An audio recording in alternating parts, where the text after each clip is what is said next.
Let's start Introduction to Cybersecurity Module 1 and Episode 2. In Episode 1, we have discussed what does cybersecurity do for us? How does it protect our information at the level of our personal information, and what does it do at the level of organizational data? And what is personal data? We have discussed those things, and what can be the risk to our personal information at the level of individual and at the level of organization. So today we will discuss cybersecurity risk and how can it affect us at the level of government, or at to the government data, how it can harm. When we talk about the level of government, can you imagine how bigger risk we can face at the level of government? Any idea? When we say at the level of government, so what does cybersecurity do? It protects the data which may affect national security, economic stability, and safety and welfare of citizens. Because collection and exchange of digital information is increasing day by day, minute by minute. So safeguarding it becomes even more crucial at the level of government. Because of a huge amount of this digital information, where we can say that implications for national security, economic stability, public trust, and even overall functioning of the government operations can be affected. So protecting sensitive data, critical infrastructure, and ensuring the safety of our citizens is of paramount concern. So let's discuss the some cybersecurity risk or major cybersecurity risks faced by government. First is the nation state threats. Government may face cyber attacks from other nations seeking to steal classified information, disrupt critical infrastructure, or undermine national security. For example, a couple of years ago, one country's whole electricity grid was under cyber attack and they were facing the power outage. In Mumbai, in India also, we faced similar threat. Second comes is the data breach at the level of government. How these can be harmful for government? Because unauthorized access to government databases containing sensitive citizen data, military information, intelligence information, or diplomatic communications can have severe consequences.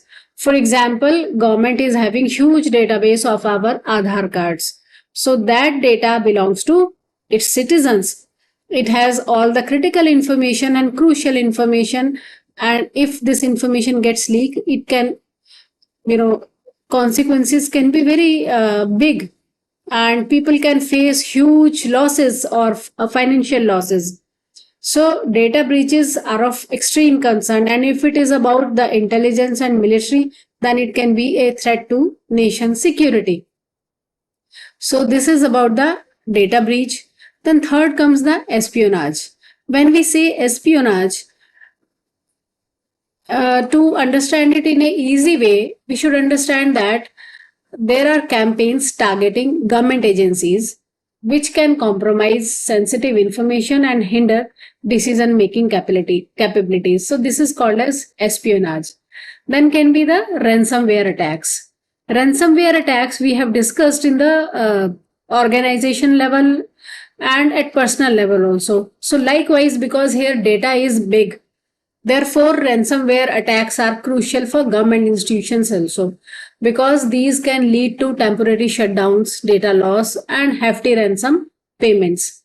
Then comes the misinformation campaigns. Misinformation campaigns, normally we do face these kind of stuff when elections are about to come. So cyber enabled misinformation or false information campaigns can manipulate the public opinion, and these can disrupt democratic processes also. We have heard some incidences while Trump was being elected for president, and then in the next year election also we have seen some media reported some incidents about this misinformation campaigns. So there can be some truth about the information, there can be some rumors, so it becomes very critical. So government needs to take care of these kind of stuff also very well. Then comes critical infrastructure vulnerabilities. When we say critical infrastructure vulnerabilities, because it is the responsibility of government to provide the daily or basic necessity to its citizens, for example, electricity and water. So if infrastructure suffers, if there is any attack on these kind of infrastructure, then it can lead to havoc. So attacks on critical infrastructure such as power grids, transportation systems, say a metro line or water supply, these can disrupt essential services and also offshore it impact public safety. Then comes the supply chain risk. When we say supply chain risk, industry is working on totally automation nowadays. So what happens is government agencies rely on supply chain a lot because it's the technology and services and various suppliers are connected with this, and if anything wrong goes with the supply chain, then it can make those multiple suppliers and services vulnerable. And supply chain attacks can be very crucial again, as we have seen in the infrastructure thing. Likewise, supply chain, for example, say one manufacturing plant is making, say, cars. So they are making and they have a number of vendors with it. So suppose one vendor is making some components for engine, another is making some different component for engine, and suppose there is any outage with any of the suppliers, so this incident will affect the entire car manufacturing facility or the main plant of the car manufacturer. So likewise, there can be huge risk to the supply. Let's take one more example, milk supply. Suppose there is some cyber threat on any agency or any company which is involved into this milk supply. So this supply chain will not only affect the government, but it will affect the citizen also. So next comes is the insider threats. Insider threats we have discussed at the level of organizational data. So when we say insider threats, there can be some malicious actions by government employees or the contractors, and it can lead to data leaks, espionage, or other security breaches. Sometimes these can be intentional and sometimes these can be unintentional. Another important point is legacy systems, because a couple of years ago automation was the main intention, so that things can be done in a faster manner. So, and outdated systems are still in place at some places. So if those outdated systems and softwares within the government agencies may have been unpatched and they have unpatched vulnerabilities, so this can create potential entry point for attackers. So this can be applicable to a number of things. So we will discuss about it some other day, how it can affect in a bigger way to any government or to any country. Then comes is the international cooperation. Sometimes what happens is some collaboration is going on with another country and data is being shared by one country to another country. So we are not sure how other country will handle our data. So ensuring effective collaboration and information sharing on cybersecurity matters with other government, and it is an essential part to address transnational threats. So when data is data is in transit, that time also it can pose a cybersecurity threat. Plus, if other country or other state is not having proper cybersecurity measures, then it can be a huge risk. So to mitigate these risks, government must prioritize cybersecurity as a fundamental aspect of their operations. This may include investing in robust cybersecurity measures, implementing strong information security policies, conducting regular security audits, establishing incident response plans, or fostering cybersecurity awareness, even among government personnel or at the level of citizen also, and collaborating with other countries to address global cyber threats. Sometimes what happens, police is unable to investigate the matter because these cross-country treaties issues do come in between. So given the evolving nature of cybersecurity risk, governments must remain vigilant and adapt their strategies to address emerging challenges effectively. So this is about the cybersecurity risk at the level of government. Now let's talk about how can we protect our personal data. As we have discussed, that personal data includes all kind of information that can be used to identify us. This information can be offline and this information can be online. So because information is about us and it creates our identity, as we have discussed in the episode 1, so everyone have online identity and offline identity. Some people do say that I am not that much active on internet, so I don't have online identity, but that is not the case. So we will discuss it now. First, let's talk about the offline identity. What is offline identity? It is the authentic version of yourself that you portray in your daily life, whether you are at home, school, or work.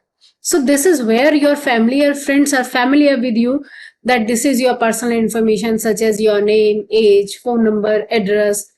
And it is crucial to recognize the significance of safeguarding your offline identity, because if there is a real risk of identity theft, then you cannot imagine what wrong can be with you. In the episode 1, we discussed one example of, suppose you are sharing some photographs on social media. So, and if somebody is aware, or suppose you have shared your financial information or some confidential information with someone who is impersonating as yourself, and they may take disadvantage of it. Now, let's talk about the online identity. Online identity encompasses more than just mere a name. It is a representation of your persona, how you project yourself in the digital realm. This encompasses the username or the alias you adopt for your online profile, along with the social image you cultivate on various internet forums and platforms, etc. So it is essential to exercise caution in divulging personal details through your online identity. Many individuals mistakenly believe that if they refrain from having social media accounts or any online presence, then they lack an online identity. However, this assumption is incorrect, because as long as you use the internet, you inherently possess an online identity. Now you may say how? So let's take one example. Suppose there is a girl named as Aditi. She is a fitness influencer and a certified personal trainer. So one day she decides to leverage her passion for health and wellness to create a compelling online identity so that her journey become quite successful. So what does she do? First, she create her online persona. So she uses the handle, let's assume, Fit Life Aditi, across platforms such as Instagram, YouTube, Facebook, Twitter, etc. And she uses this online identity, or say handle, Fit Life Aditi, to create the content. So Aditi can create online content such as she may write about the healthy routines, healthy recipes, or inspirational messages, or say she may talk about the fitness or nutrition, etc. If she creates this useful content for community, so she engages some followers. So she will actively attract followers towards her profile, and if she starts responding to comments, provide additional tips, even host live Q&A sessions, meaning question answer sessions, so she can easily cultivate a community of people interested in improving their fitness levels. Then comes the collaboration. Because Aditi has a community now, so she can attract some collaborators. She may attract some online some companies who may pay her, and she can successfully say promote any fitness apparel company, or say supplement brand, or say local gyms, whosoever is willing to promote their products, etc. So if this becomes the scenario, then privacy comes into place. So she has to balance her privacy very well. She cannot reveal personal information, personal aspects of her life, such as say her fitness routine or healthy habits. And she has to carefully protect her private information, such as her exact location, her house address, or say personal relationships. So because sharing too much information about the person who is active socially on the internet can be very harmful or can be damaging sometimes. So this is how we can understand that how we do have a bigger online identity than we assume. So what we can do to protect ourselves? We can use some precautions while we generate username or any handle for social media. What we can do, we should avoid using our full name or as part of address or phone number. What sometime what people do, suppose someone has to create handle, so what they can do, they may use say Aditi or say 94. So here 94 is her date of birth. So a person may assume easily that this is her year, birth year. So likewise, some people do use their last digits of phone numbers, or sometimes people do use their city. So avoid doing these kind of things. Second is, never use your email as your username, because your email is linked with your financial accounts, your banking details, etc. Plus, never use same username and password combination, especially for financial accounts. Another tip can be that uh, never have any username which may give clue to your password. So be careful while choosing the username. And another important point is, for what purpose you are creating a user, whether it is a business account, social account, or personal account. Accordingly, choose the appropriate username. So this is about the personal data. And because personal data encompasses various details about you, your full name, social security number, driving license number, birth date, birthplace, your mother's maiden name, even photographs, pictures you share with your loved ones. So this valuable information can be easily exploited by cyber criminals to assume your identity, breaching your privacy, potentially inflicting substantial harm to your reputation. So we daily we hear in news that somebody has created a fake Facebook profile or Insta profile, and people do post messages about such kind of stuff. So this is how these identity fake or false identities are being created. So be careful while you are active on the social media.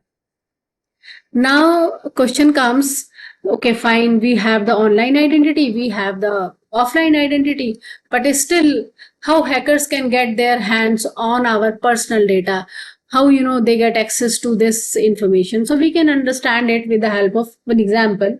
Say hospital. Suppose you are visiting the hospital for routine checkup. So what you are doing?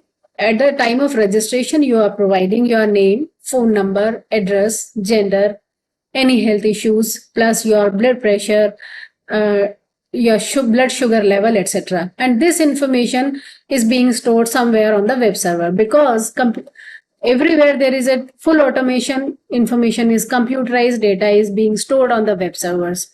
So now here, your crucial information is with the hospital. Suppose hospital is very big and it is having various third party vendors, and hospital may have wonderful facilities or cybersecurity policies in place, but it is not necessary that hospitals third party vendors are having same cybersecurity policies in place, or they are handling your data carefully. So this is how your data can be leaked, or sometimes attackers can use third party vendors as the entry point, and then using this entry point they can come into the hospital records as well. Then another example can be the education records. Like we discussed the example of hospital records, likewise same thing is applicable to academic records, because when you seek admission into any college or any university, you are providing your credentials. So your academic achievements, your contact details, attendance history, or reports of disciplinary action, if any, health records, etc., etc. So we are not sure how securely university or academic institutions is storing the account, and how responsible are their employees, whether they have trained their staff or not.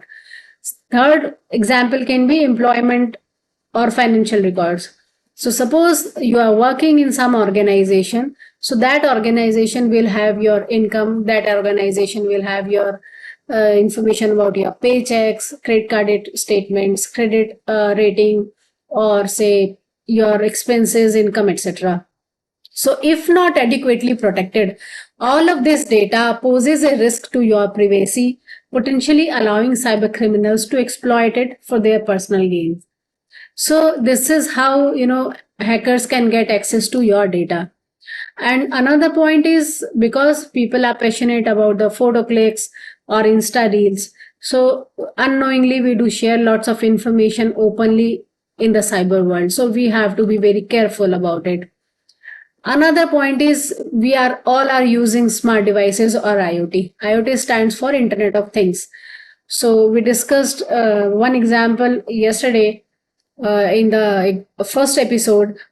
If we talk about, say, a smart device, or say it is a watch, so your smart watch is having information about your health.